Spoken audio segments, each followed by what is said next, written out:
Okay, now I want to speak to people about gang stalking in the sense that if gang stalking is happening to you in your life, if you consider yourself a target of gang stalking, and there's various forms of gang stalking. I've spoken to people who really haven't had gang stalking at a street level, color coding, mimicking, street theater. They may have had like electronic weapons used on them. Some of them may have received like text messages and voicemails, emails that seemed out of the norm, like they were being targeted. So there are people who seem to go through a form of gang stalking at a very light level, maybe even being like covertly drugged, but not really having people just follow them constantly. The group stalking I go through is constant, like constant color coding, the red shirts, the brightening, the different types of tactics. Like for instance, I can just be hanging out somewhere, and then instantly people will just start showing up doing all these gang stalking assignments, people I don't even know. And so for me, it's sort of like a really well grounded form of gang stalking, like non-stop. It's not like a little bit over here, a little bit over there, like it's just 24/7. And so being gang stalked, going through the confusion stage, the first stage, is sort of an internal battle within yourself. If you didn't really know yourself to certain lengths beforehand, when this comes up, you'll discover extra portions of yourself. You'll discover extra portions of your consciousness. Being gang stalked is going to really put people under pressure.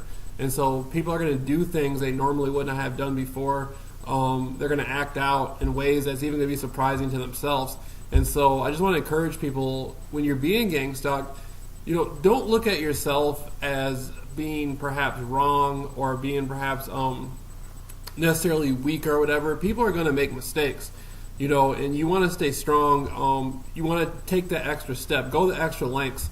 Like when you get up in the morning and you go out into the world, you're going to have to do extra things to plant yourself in the world. Everybody who talks about gang stalking, they describe it in a way to where it's harder to do the things they want to do. Just getting up and going to the store seems harder for some people.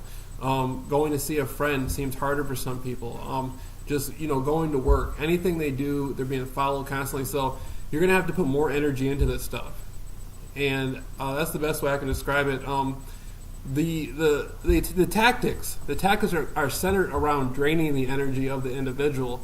And so you're going to want to look for spiritual inspiration. And again, there's people around the world who go through hardships every day that aren't being gang stalked. There's people around the world who are going through severe economic hardships. People around the world, go through other forms of harassment campaigns that have nothing to do with gang stalking, just in their own life. And people can get through some amazing stuff all through belief.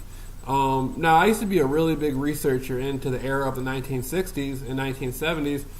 And during the era of the 1960s, I noticed there was a lot of people going through a lot of turbulent time. People going through a lot of hardships, and especially in the civil rights movement. And so a lot of times when I first started going through gang stalking, I would look back to see how individuals reacted to their own dilemmas and their own circumstances, to give me strength. I can go watch like an athlete, perform, and I can see how they're dealing with it, and somehow I can interpret it in a way to apply to the gang stalking I'm going through. And so some of the goals that I set for myself was to create courses to help people quote unquote beat gang stalking. And so the first step I want to take, again, is providing people with enough information to get through the confusion stage. So make a point to get out there and see the things you're going to see while you're being gang stalked. Like, don't shy back from it, don't run from it. Just go out there and just deal with it on an everyday level. And then as you feel is appropriate, start approaching these circumstances. So if you're walking past a certain place and you want to go in there, but you realize the types of people that are going to be in there are going to be gang stalking you, it's okay to withdraw your energy from a certain place. If it really does make you feel uncomfortable, you don't want to deal with it. But 9 times out of 10, I would encourage you to face that fear and go in there and deal with it. And you'd be surprised. There's probably a lot of people who get gang stalked who got people, hoping the best for them. I mean, I've had people contact me and tell me that they were praying for me, and these were people from third world countries. These were people I didn't even know. Literally, I've had people go up to bat for me that I don't even know who they are. And I would get emails from people saying, that they love me and they're giving me their support and stuff. I don't know who they are. People sent me money. I don't know who they are. I just know that there's always been an unconditional amount of love and support there from unseen sources. And I've always taken it as that, my struggle with this gang stalking stuff is a spiritual struggle. And, it manifests in a psychological ways. People mess with your mind when they're gang stalking you, but overall it's spiritual.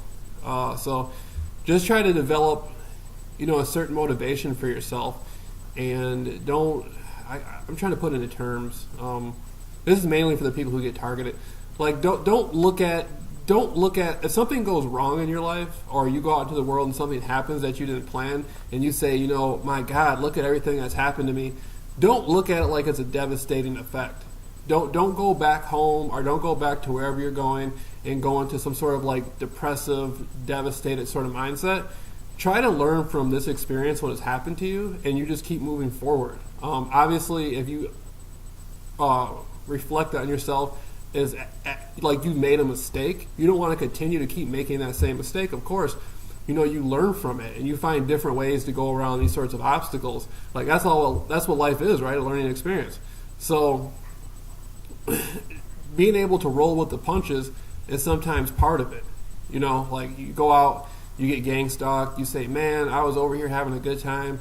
These certain individuals came around, started messing up, my night or whatever like that. Or, these people, man, I went out, my food got drugged, or I went out, yada, yada. All these are learning lessons. This gang stalking stuff might continue to happen, but it doesn't mean it can hold you back from the goals of your life. So my main interest, again, going back to the confusion stage, just go out there and do whatever you got to do, but make sure you do the things that you really mean you want to do. Like go for a walk or go talk to people or drive your car somewhere and interact with people and let them know who you are, not just verbally, but based on your actions. And then when the door opens up, tell them about gang stalking. Tell them exactly what gang stalking is, and just say, I've been dealing with a phenomenon known as gang stalking, and, a lot of my friends that I thought were my friends have been gang stalking me. My family members have been gang stalking me. It's an uncomfortable situation. It's way more intense than probably what you can imagine, but I'm trying to connect with people and meet people who are responsible, people who are kind, people who may not judge me based on the circumstance that I'm going through. And so doors will start to open for you. And even if people are still doing the assignments on you, at least you're speaking from a centered place. You're speaking from your heart. And so 90% of communication is nonverbal. So people will know who you are based on how you interact with them. So that's number one. Just as long as you just keep that energy about yourself and keep that strength about yourself and just keep going. And then if you have a setback, don't even trip off it.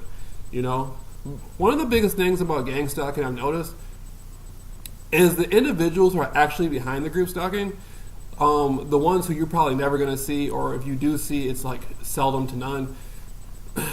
These people want you to focus on the group stalking. They want you to get bent out of shape and get into a perception to where it's a defeatist mentality and you feel overwhelmed and you come into like a very angry state or a very depressive state and you can't get past that. That's what gang stalking is designed to do. They want you to sit there and place blame on people and place blame on your circumstances and get hung up in the victimization. Some of that is okay. It's okay for you to realize, hey, such and such is responsible for this, such as that, but don't get caught up in that. Because there's always going to be new people out there you can come across and new people you can meet.